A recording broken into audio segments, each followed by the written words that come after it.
ასევე მაინტერესებს აი დღევანდელ დღეს ძალიან გავრცელებული არის ის აზრი, რომ აწმყოში უნდა ვიცხოვროთ აქ და ახლა. რამდენად არის კავშირში ეს აზრი იოგასთან? იცი რა არის, ეს დამოკიდებულია იმაზე, თუ რას ჩავდებთ. ის შენ როგორ გესმის აწმყოში ცხოვრება, აი მაგის მიხედვით შეგვიძლია. მე თავის დროზე მესმოდა ესე, რომ თითქოს რა პროცესში ხარ კონკრეტულ მომენტში, იმ პროცესში იყო მთლიანად ჩართული და არ ფიქრობდე, აუ ხვალ რაღაც მაგ გასაკეთებელი და იმას რა ჭირს ნეტად, აი მოკლედ რაღაც ზედმეტი ფიქრები არ გაწუხებდეს და პროცესში იყო ბოლომდე ჩართული. მე ესე მესმოდა აქამდე აწმყოში ყოფნა. ნახე თვითონ აწმყოში ყოფნაში, ანუ პრობლემა რა არის ხოლმე, ანუ ზოგადად რომ დარეკლამდება რაღაცა, გაპიარდება რაღაცა ტერმინი, თქვა აწმყოში ყოფნა. და ეს მაგარი რაღაც ყოფილი, ანუ მაგარი პონტია რა. თან მაგალითად აი მედიტაცია, აუ მაგარი რაღაცა არის, ხო? და ვინაიდან ეს სიტყვებია უბრალოდ, ხო? ანუ რაღაცა цариელი სიტყვები არის და ანუ აქ შეიძლება ჩვენ ჩავდოთ სხვადასხვა მნიშვნელობები, ხო? ჩვენ ხო შეიძლება სხვადასხვანაირად შევხედოთ რა არის სიყვარული, რა არის ხელოვნება, ხო? არ არის აუცილებლად რომ ერთი განსაზღვრება ქონდეს. ამიტომ მედიტაციის განსაზღვრებებიც არის ბევრნაირი და მაგიტომ მნიშვნელოვანია რომ რომელი ავტორის მიხედვით მე არავითარი ავტორის მიხედვით უბრალოდ ანუ გამიგია ეს მაგაგებით ხო, მაგრამ ნახე თემა ის არის რომ თუ ჩვენ მაინც დავაკავშირებთ ამას იოგასთან ესე გამოყოფილად არც იოგაში, არც ბუდიზმში, არც ზოგადად აღმოსავლურ ტრადიციებში ეგეთი რაღაცა გამოყოფილად არ არის. როგორც ეს მოიგონეს უბრალოდ რომ თითქოს ეს აღმოსავლური არის. იმიტომ რომ აწმყოში უნდა იყოს მაგალითად რა ფრანგიც, ხო? ანუ ნახე ერთ-ერთი ყველაზე ცნობილი წიგნის ავტორი, რომელსაც ქვია აწმყოს ძალა, ეკჰარტ ტოლე, მას მოყავს ხშირად ქრისტეს მაგალითები, ანუ ქრისტეს ქადაგებებს ესე შიფრავს, რომ თითქოს ქრისტე მოუწოდებს აწმყოში ყოფნისკენ. რაღაც კუთხით მე მგონი მოუწოდებს, აი ხვალინდელმა დღემ იზრუნოს. რა თქმა უნდა. ხვალინდელ პურზე თუ რაღაც ხო, კი, რა თქმა უნდა, ესეც არის და ბევრი პასაჟი შეიძლება, რომ მაგ გაგებით გავშიფროთ. ამიტომ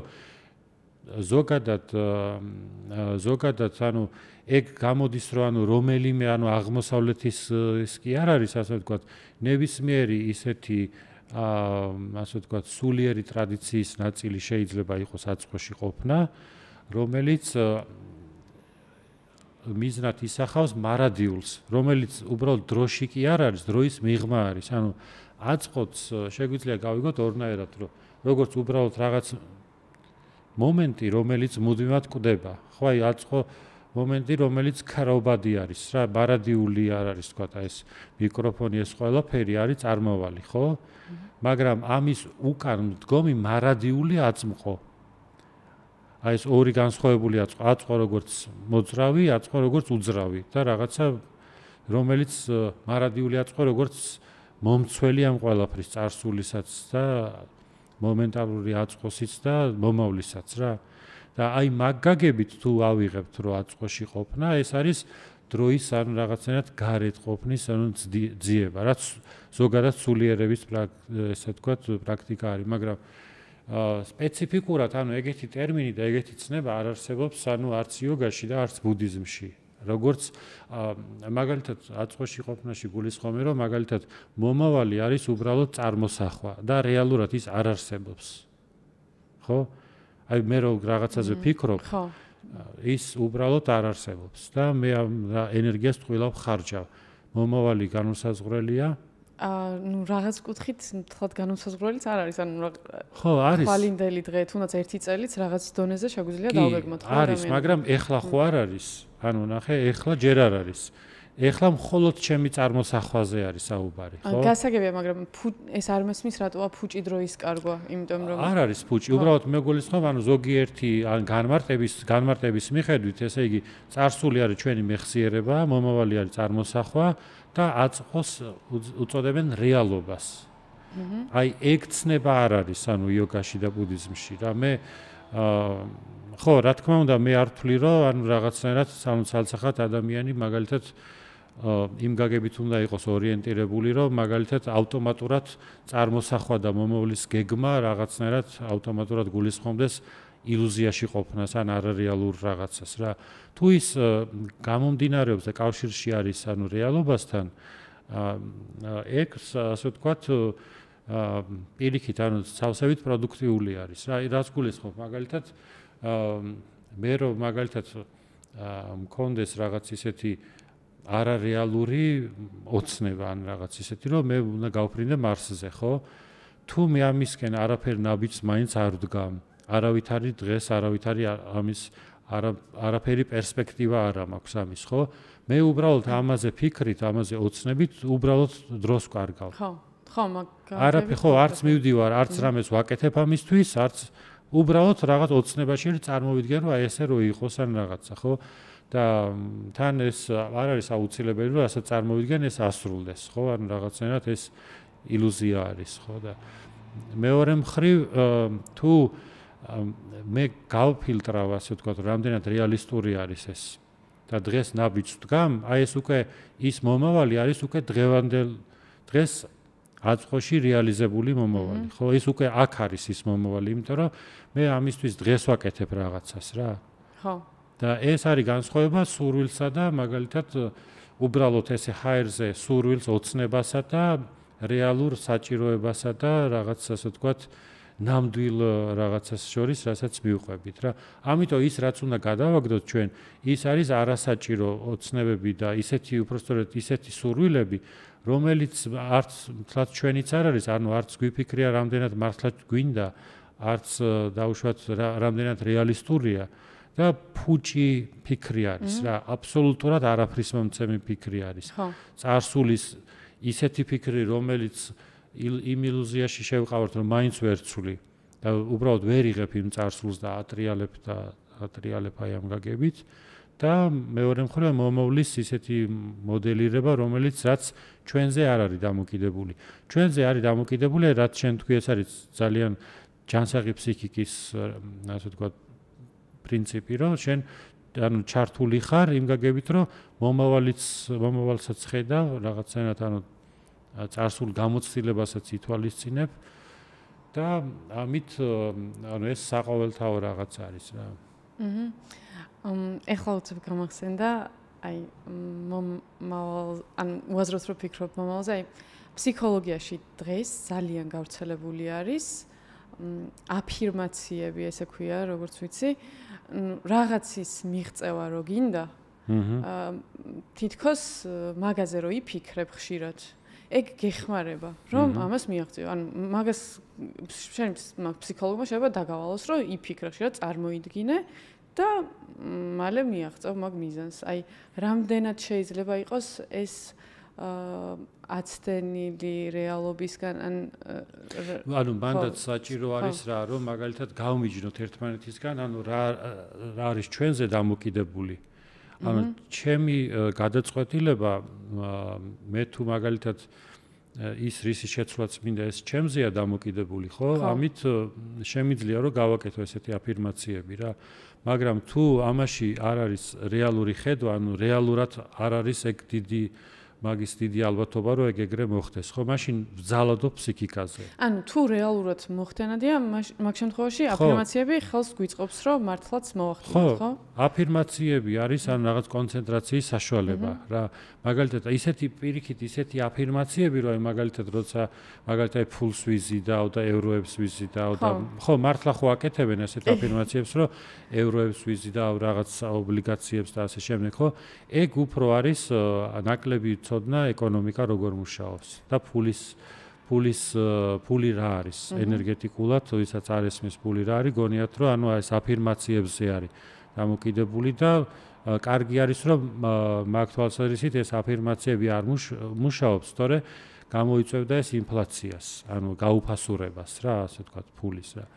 ანუ ფული არის ის, რომ შენ ხარისხიანად როცა აკეთებ, როცა სარგებლიან სამუშაოს აკეთებ, ის მეტი შანსი ამით იზრდება და უბრალოდ ფიქრით რომ მე ფულს ვიზიდავ, ამით ეს შანსი არ იზრდება და ამიტომ ის ანუ ერთგვარი ილუზია და მიმზიდველი რაღაც არის, რომ მოდი იოლი რაღაც არის ვიფიქრებ და მოვიზიდავ. მაგრამ არ მგონია რომ ეგეთი რაღაცა ურჩიოს ფსიქოლოგებმა. ფსიქოლოგია ნუ რამდენად სერტიფიცირებული ფსიქოლოგები არიან არ ვიცი, მაგრამ ბევრი ყოველ შემთხვევაში ვიდეოები მინახავს ფსიქოლოგად წოდებული ადამიანებისგან, ვინც ასეთ რჩევებს იძლევენ. ანუ ცოტა ძნელი არის ანუ სხვისი განსჯა და ანუ სხვისი შეფასება, მაგრამ ეს ვიდეოები უმეტესად იწერება. ფულზე მინახავს.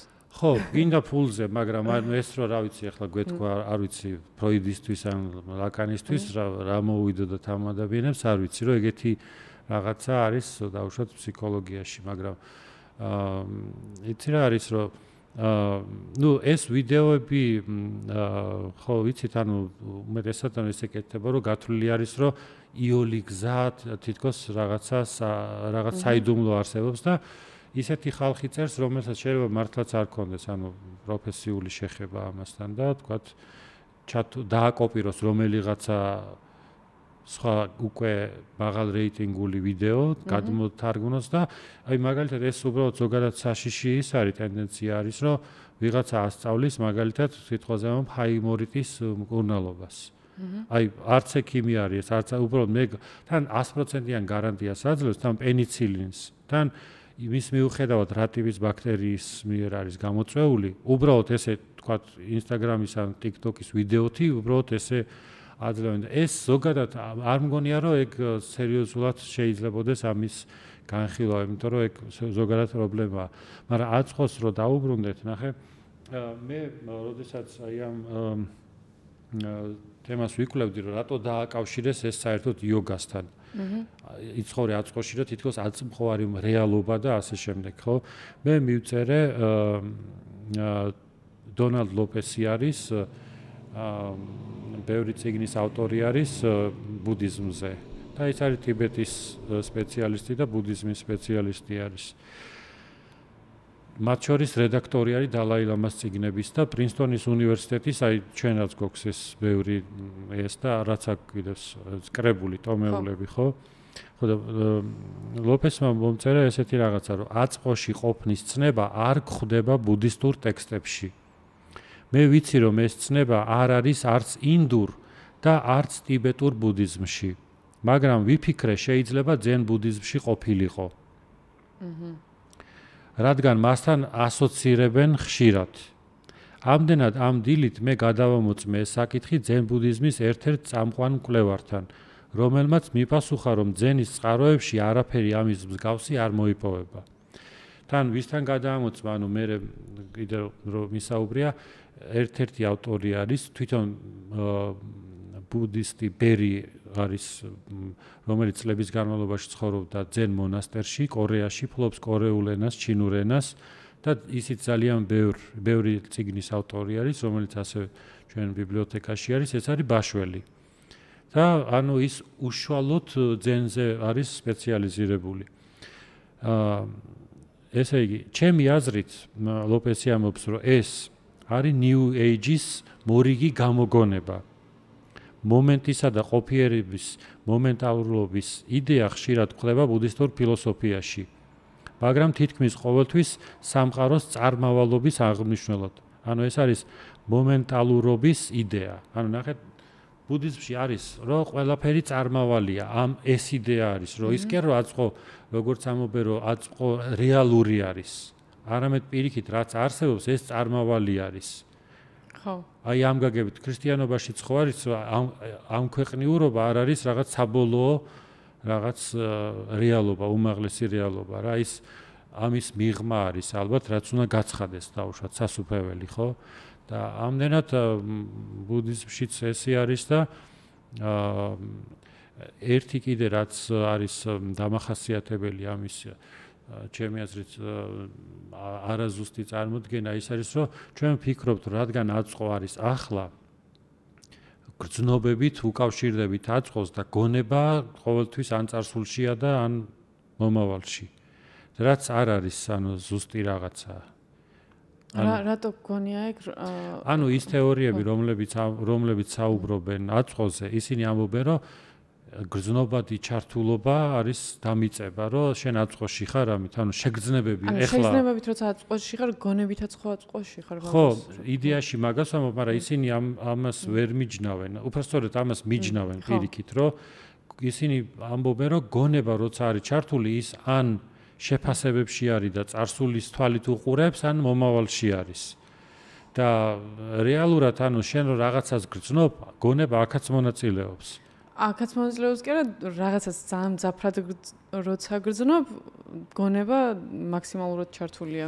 ჩართული არის, ხო, მაგაში. ანუ თუ წარსულზე ფიქრობ, ან მომავალზე, მაგ დროს ან ნახეთ, ესეთი წარმოდგენა არის, რომ დუმილი თითქოს არის რაღაცა დუმარება აწყოში დაკვირვება არის რა, მაგრამ დუმარება არ არის დაკვირვება მდუმარებაში უბრალოდ შეუძლებელი არის.